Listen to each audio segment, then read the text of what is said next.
Assalamualaikum warahmatullahi wabarakatuh. Anak-anak Bapak sekalian, kembali kita lanjutkan pembelajaran online kita pada hari ini. Eh, Sebelum kita memulai pembelajaran kita pada hari ini, marilah kita membacakan surat Al-Fatihah. Kita tujukan kepada baginda Nabi besar Muhammad SAW, kepada para keluarga Nabi, kepada para sahabat, kepada tabi'in, kepada alim ulama, kepada kaum muslimin dan muslimat, terkhusus kepada kedua orang tua kita. Ya. Sekaligus nanti kita sisipkan doa untuk pembelajaran kita hari ini agar mendapat keberkahan. Bismillahirrahmanirrahim. Al-Fatihah.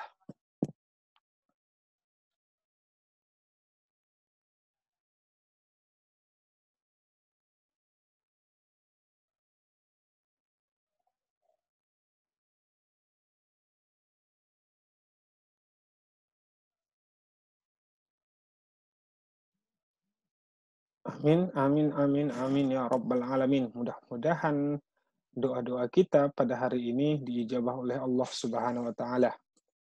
Anak-anak Bapak sekalian, perlu Bapak sampaikan kepada anak-anak sekalian bahwa pada saat proses belajar mengajar online ini, yang pertama, Bapak berharap kepada anak-anak Bapak yang baik budi, yang solehah, yang soleh, yang cerdas, yang pintar. Ketika proses kegiatan belajar mengajar online kita, walaupun anak-anak Bapak berada di rumah, Bapak berharap agar menggunakan pakaian yang rapi, yang sopan, yang menutup aurat. Kemudian, perlu Bapak sampaikan kepada anak-anak sekalian yang kedua adalah, ketika KBM online ini berlangsung, Bapak berharap anak-anak sekalian duduk di meja belajar atau duduk jangan sambil tidur-tiduran, karena efeknya akan sangat buruk, yaitu bisa menyebabkan sakit mata karena melihat handphone sambil tidur-tiduran ataupun melihat laptop sambil tidur-tiduran. Kemudian, selanjutnya Bapak perlu tegaskan kepada anak-anak sekalian bahwa pada saat berlangsung KBM ini, silahkan anak-anak Bapak sekalian catat ya materi-materi yang dirasa penting ya. Karena kenapa? Catatan itu bisa diulang kembali untuk hari-hari ke depannya. Jadi Bapak berharap kepada anak sekalian tetap semangat dalam belajar ini, jaga kesehatan, dan ingat bahwa kesuksesan itu harus diraih ya. Kesuksesan itu harus digenggam. Mudah-mudahan anak-anak Bapak sekalian sukses dan bisa meraih cita-citanya dan bisa membanggakan kedua orang tua, bisa membanggakan agama, bisa berguna bagi agama, nusa, dan bangsa. Kemudian, adapun materi kita pada hari ini adalah materi mengenai masih pengantar ilmu geografi dengan submateri pendekatan geografi dan prinsip geografi.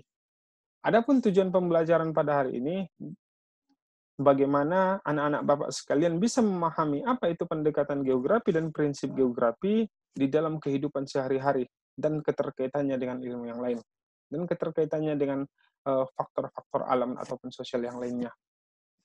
Kemudian Bapak juga perlu ingatkan kepada anak sekalian, ya, silahkan dikerjakan tugasnya. Apabila nanti di akhir pertemuan ini nanti Bapak buat tugas, silahkan dikerjakan tugasnya dan usahakan siap sebelum selesai jam pelajaran kita. Tapi kalau dirasa belum selesai, silahkan dikerjakan hari ini juga. Karena di sekolah ini tidak ada pekerjaan rumah. Jadi selalu Bapak buat batas waktunya itu sampai jam 23.59 WIB. Lewat dari itu, maka tugas-tugas anak-anak sekalian tidak bisa lagi diunggah di Google Classroom. Kemudian,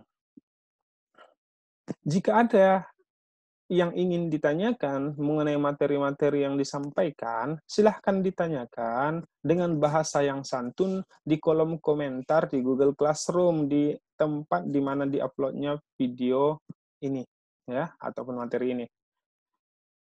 Jadi, Bapak berharap kepada anak-anak sekalian tetap semangat ya di dalam mengikuti setiap mata pelajaran sesuai dengan roster yang ada, ya. Karena ingat, walaupun pembelajaran jarak jauh ataupun berbasis online ini, ingat bahwa kalian tetap harus semangat dan tetap jaga kesehatan. Mudah-mudahan wabah COVID-19 ini segera diangkat dari bumi Indonesia.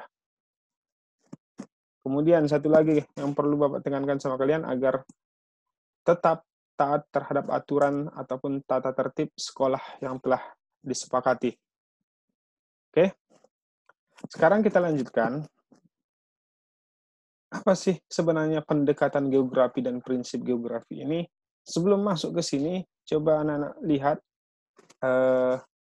Quran Surat An-Nur ayat 43. Silahkan dibaca masing-masing.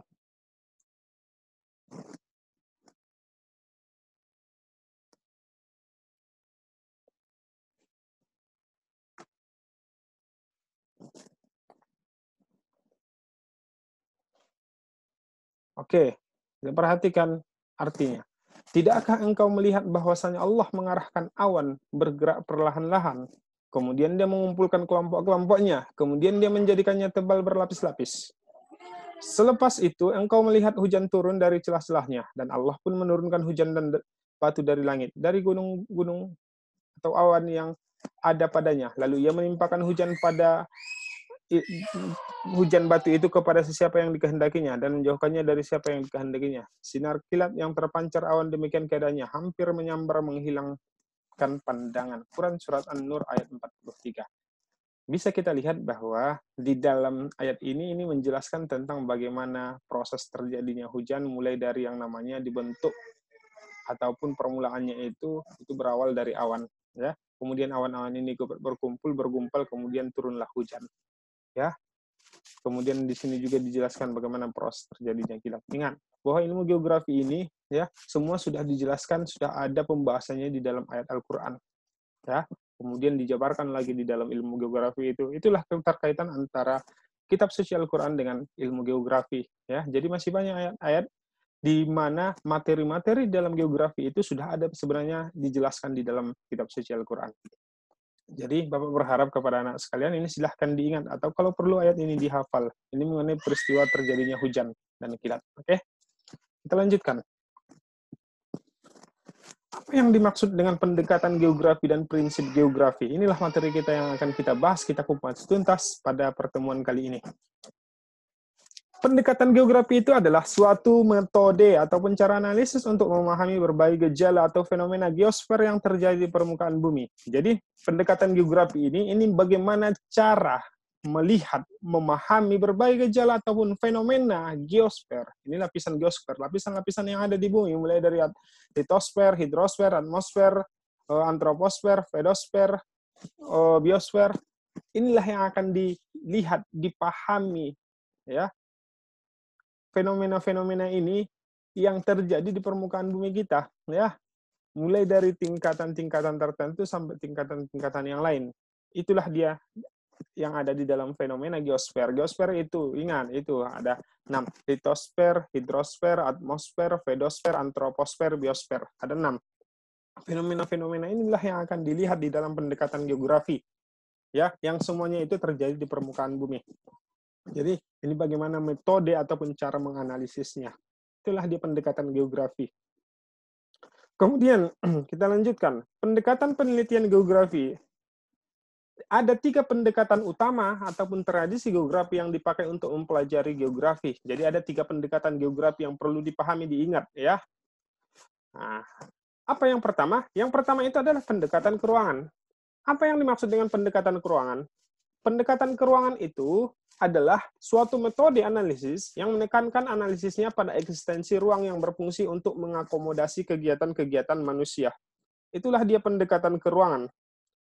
Jadi, ketika berbicara mengenai pendekatan keruangan itu, lebih simpelnya itu dipahami bahwa yang namanya pendekatan keruangan itu, yang dilihat itu adalah memperhatikan faktor letak, bagaimana distribusinya ataupun persebarannya, bagaimana interrelasinya, hubungannya, dan bagaimana interaksinya. Itulah dia pendekatan keruangan. Makanya di sini dibuatnya suatu metode analisis yang menekankan analisis pada eksistensi ruang yang berfungsi mengakomodasi kegiatan-kegiatan kemanusiaan, ya, bukan kegiatan, mengakomodasi kegiatan-kegiatan manusia, ya. Itulah dia pendekatan ke ruangan. Jadi lebih fokusnya itu menekankan faktor letaknya, distribusi atau persebarannya, interrelasinya dan interaksinya. Kemudian kita lanjutkan yang kedua, pendekatan ekologi. Pendekatan ekologi atau pendekatan lingkungan adalah pendekatan di mana menekankan pada interaksi, hubungan, intervensi antara manusia, hubungan timbal balik sebab akibat antara manusia dengan lingkungan hidupnya, ya.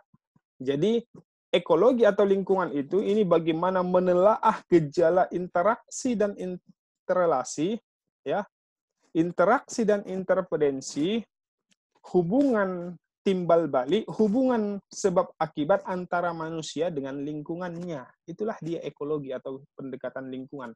Kemudian yang ketiga, pendekatan kompleks wilayah. Pendekatan kompleks wilayah ini merupakan interaksi, ya. Interaksi dari pendekatan ke ruangan, pendekatan kompleks wilayah ini adalah pendekatan ini merupakan integrasi, ya, suatu kesatuan dari sebuah pendekatan ke ruangan dengan pendekatan ekologi. Ada integrasi, perpaduan hubungan antara pendekatan ke ruangan dengan pendekatan ekologi. Pendekatan ini menekankan pada kompleksitas dan gejala dari eksistensi wilayah. Jadi ingat, pendekatan kompleks wilayah itu gabungan dua pendekatan. Gabungan pendekatan ke ruangan dengan pendekatan ekologi. Ketika pendekatan ke ruangan dengan pendekatan ekologi digabungkan, maka disebut dengan pendekatan kompleks wilayah. Maka lebih simpelnya itu, kalau dia pendekatan kompleks wilayah, membandingkan berbagai kawasan di muka bumi dengan memperhatikan aspek-aspek ruangan dan lingkungannya. Jadi yang diperhatikan itu dari segi ruangan dan lingkungan atau ekologinya.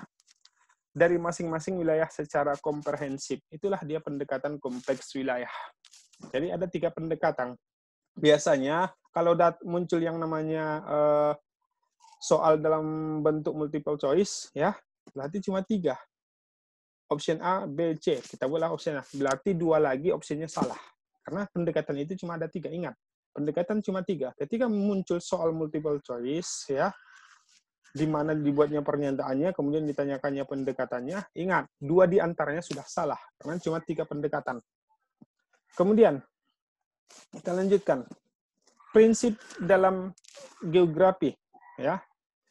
Yang pertama itu adalah prinsip interrelasi. Apa yang dimaksud dengan prinsip interrelasi? Prinsip ini merupakan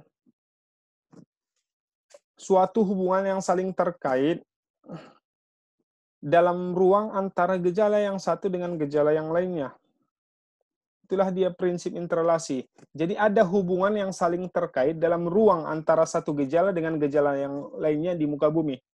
Jadi kalau dia prinsip interrelasi, ini lebih ditekankan kepada yang namanya keterkaitan antara yang satu dengan yang lainnya. Ya. Contoh, vegetasi pohon jarum sejenis pohon pinus dapat tumbuh subur di daerah yang dingin. Tanaman padi akan tumbuh baik jika dengan kondisi lahan yang cukup air. Erosi banyak terjadi pada lahan yang terbuka tanpa penutupan lahan, lereng terjal, dan curah hujan tinggi.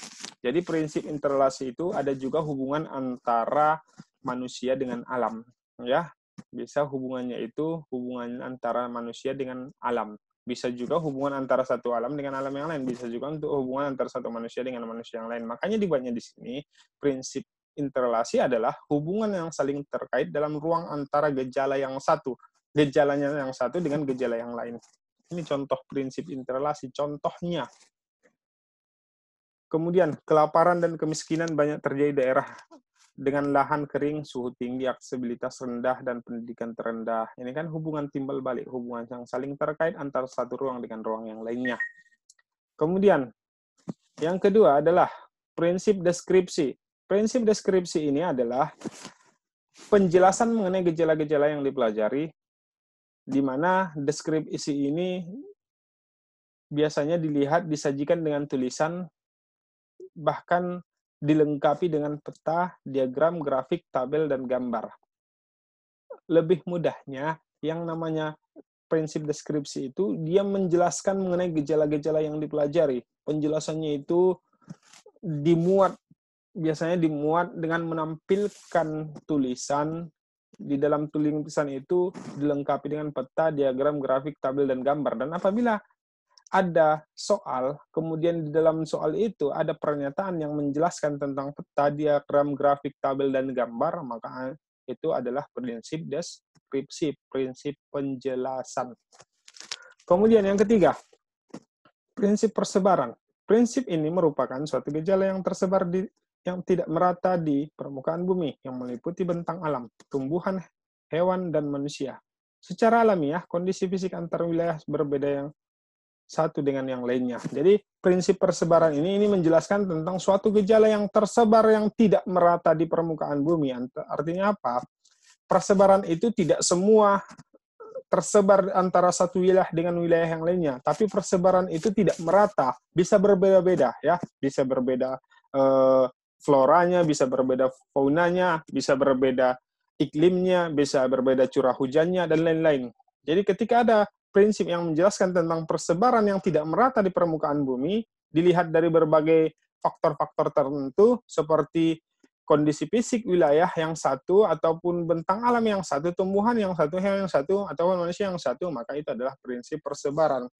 Ya, itu adalah prinsip persebaran, ataupun sering disingkat ini, ataupun istilah lainnya prinsip distribusi. Kalau ada prinsip distribusi, itu sama dengan prinsip persebaran. Kemudian prinsip korologi. Prinsip korologi merupakan suatu gejala atau fakta ataupun masalah geografi di suatu tempat. Tinjauan dari prinsip ini dilihat dari sebaran interrelasi, interaksi, dan integrasinya dalam ruang tertentu. Ruang tersebut akan memberikan karakteristik terhadap kesatuan gejala. Jadi ketika berbicara mengenai yang namanya prinsip korologi, ini kondisi suatu wilayah. Di dalam kondisi suatu wilayah itu dia menjelaskan tentang ada prinsip distribusinya, ya, ada prinsip deskripsinya, ada prinsip interrelasinya, ya. Maka itu disebut dengan yang namanya prinsip korologi. Ingat, gabungan daripada prinsip interrelasi, gabungan dari prinsip deskripsi, gabungan dari prinsip persebaran ataupun prinsip distribusi, ketika yang tiga ini ada di dalam suatu penjelasan, ya, maka itu disebut dengan prinsip korologi. Paham? Oke. Itulah dia prinsip korologi. Oke, ada yang kurang jelas? Kalau ada yang kurang jelas, silahkan komen di Google Classroom kita. Oke, anak-anak Bapak sekalian. Sekarang kita masuk ke contoh soal. Nah, sama dengan konsep geografi. Biasanya prinsip dan pendekatan itu selalu disajikan pertanyaan dengan menampilkan pernyataan fenomena wacana tertentu. Kemudian muncullah nama pertanyaan. Contoh, kita buat pembangunan kawasan permukiman yang dilengkapi dengan pembangunan fasilitas umum, infrastruktur di wilayah perkotaan, terus dikembangkan. Pembangunan juga melibatkan wilayah sekitar. Maka muncul pertanyaannya, pendekatan geografi untuk pelaksanaan kegiatan tersebut adalah apa? Apa coba? Ada yang bisa jawab? Oke, kita bahas. Pembangunan kawasan permukiman yang dilengkapi dengan pembangunan fasilitas umum, infrastruktur di wilayah perkotaan terus dikembangkan. Tidak? Pembangunan juga melibatkan wilayah sekitar. Di sini. Coba lihat. Di sini titik poin satunya yang paling penting. Pembangunan juga melibatkan wilayah sekitar. Coba perhatikan, kalau dia pendekatan ke ruangan. Pendekatan ke ruangan itu lebih ditekankan mengenai letak persebaran interrelasi interaksinya. Ya. Jelas? Ada hubungan. Ada distribusinya, ada. Kemudian, kita lihat lagi. Kalau dia ekologi, ada nggak hubungannya gejala interaksi komponen alam dengan manusia. Ada nggak? Ada. Ada pengaruh alam dengan manusia. Ada dua gabungan di sini. Ada faktor keruangannya, ada faktor ekologinya. Kemudian kita lihat pendekatan kompleks wilayah itu. Apa kompleks wilayah? Gabungan antara keruangan dengan lingkungan. Bahkan lebih ditekankan kalau dia kompleks wilayah itu adalah membandingkan berbagai kawasan di muka bumi. Ya, mengembangkan antar kawasan di muka bumi, ya, antar berbagai wilayah yang memperhatikan aspek-aspek keruangan secara komprehensif, ya. Ada diperhatikan aspek-aspek keruangan dan lingkungannya. Maka ketika berbicara seperti ini ada yang namanya faktor keruangannya ditambah dengan faktor ekologinya,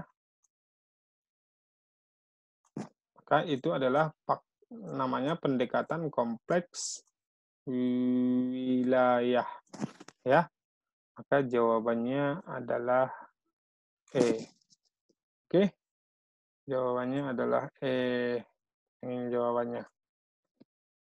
Jadi namanya pendekatan kompleks wilayah. Ingat, pendekatan kompleks wilayah adalah gabungan dari pendekatan keruangan dengan pendekatan ekologi. Makanya jawabannya adalah pendekatan kompleks wilayah. Oke, silahkan lihat nomor 2. Hujan deras yang mengguyur kota Medan beberapa waktu lalu mengakibatkan banjir di beberapa lokasi tersebut. Pendekatan yang diperlukan untuk mengkaji permasalahan tersebut adalah apa? Pendekatan apa yang paling penting dikaji di sini? Pendekatan yang paling penting untuk mengkaji hal-hal yang seperti ini, ada nggak pengaruhnya dengan wilayah yang lain? Tidak, kan? Maka yang paling penting mengkajinya adalah kenapa bisa terjadi banjir di kota Medan? Ada faktor letak. Bagaimana persebarannya? Ya, persebaran lokasi banjir di wilayah kota Medan antara satu wilayah dengan wilayah yang lainnya yang ada di kota Medan. Ya, penting. Bagaimana interrelasinya, hubungannya antara yang satu dengan yang lain? Penting. Bagaimana interaksinya? Ini yang paling penting di sini. Ya, karena dalam pernyataan tidak ada hubungan alam dengan manusia dibuat di sini. Ya, kecuali ada di sini ditambahi dengan bumbu seperti hujan deras yang mengguyur kota Medan beberapa waktu lalu mengakibatkan banjir di beberapa lokasi tersebut. Salah satunya adalah akibat daripada pembuangan sampah di bantaran sungai. Maka bisa kita jawab langsung pendekatan ekologi. Tapi pernyataan tersebut tidak ada di sini. Maka lebih tepatnya adalah pendekatan ke ruangan. Oke.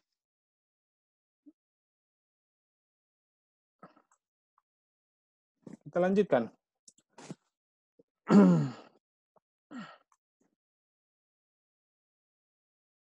Artikel tentang kondisi daerah Kabupaten Bantul. Selain informasi tulisan, ini dia, ditampilkan dengan peta, grafik, tabel. Prinsip geografi yang sesuai dengan pernyataan tersebut adalah apa? Ayo, yang sudah kita bahas tadi.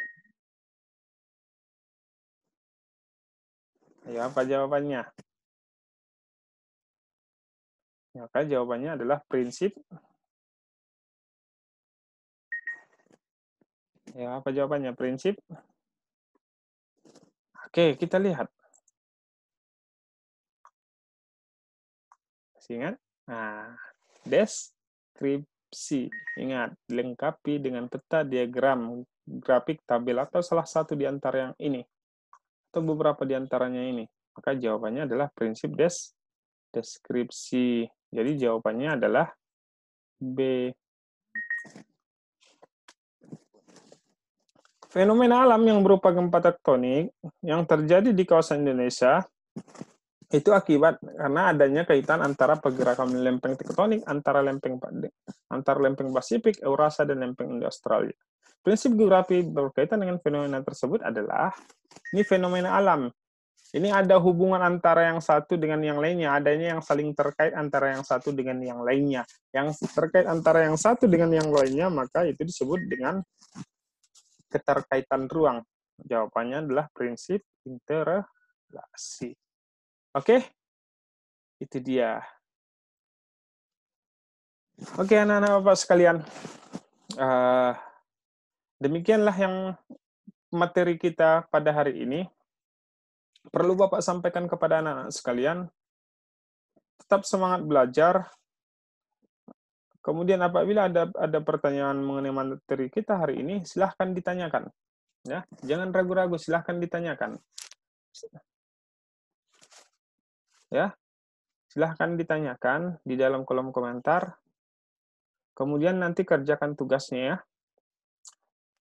Kerjakan tugasnya. Ya, usahakan mengerjakannya itu sampai jam pelajaran kita ini. Tapi jika tidak selesai juga, silahkan dilanjutkan paling lama jam 23.59 WIB. Oke, anak-anak Bapak sekalian, terima kasih atas atensinya untuk menyimak video ini. Kunci sukses dunia akhirat itu adalah berbakti kepada orang tua. Ingat, ya, berbakti kepada orang tua. Ya, apapun ceritanya, ketika anak-anak Bapak ingin sukses, maka berbaktilah kepada orang tua. Ya, jangan kalian sampai durhaka kepada orang tua. Mintalah selalu nasihat, mintalah selalu yang namanya tuntunan, mintalah selalu yang namanya doa dari orang tua agar mendapat keberkahan. Oke, sekian saja anak-anak Bapak sekalian. Saya ucapkan dengan salam. Assalamualaikum warahmatullahi wabarakatuh.